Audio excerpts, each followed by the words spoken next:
آپ دیکھ رہے ہیں کرائم ڈاؤن نیوز HD۔ حافظ آباد سے بیورو چیف پنجاب عاشر بھٹی کی رپورٹ کے مطابق صحت دشمن عناصر کے خلاف پنجاب فوڈ اتھارٹی کی لگاتار کارروائیاں۔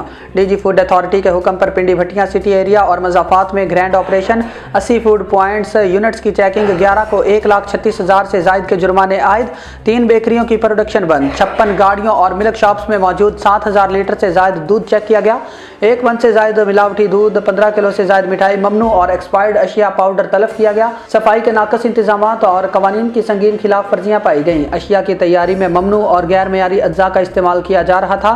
پروڈکشن ایریا میں حشرات کی موجودگی اور واشنگ ایریا انتہائی گندا پایا گیا۔ پیور فوڈ ریگولیشنز کی سنگین خلاف ورزیوں پر 3 بیکریوں کی پروڈکشن اصلاح تک بند کر دی گئی۔ ممنوع اور ملاوٹی اشیاء کا استعمال موذی امراض کا سبب بنتا ہے۔ ترجمان فوڈ اتھارٹی حافظ آباد میں چال ساز مافیا کے لیے زیرو ٹالرنس پالیسی کے تحت کارروائیاں جاری رہیں گی۔ صحت بخش خوراک کی تیاری میں کسی قسم کی کوتاہی برداشت نہیں کی جائے گی۔ اب تک کے لیے اتنا ہی۔ مزید نیوز اور اپڈیٹس کے لیے دیکھتے رہیں کرائم ڈاؤن نیوز۔ اللہ حافظ۔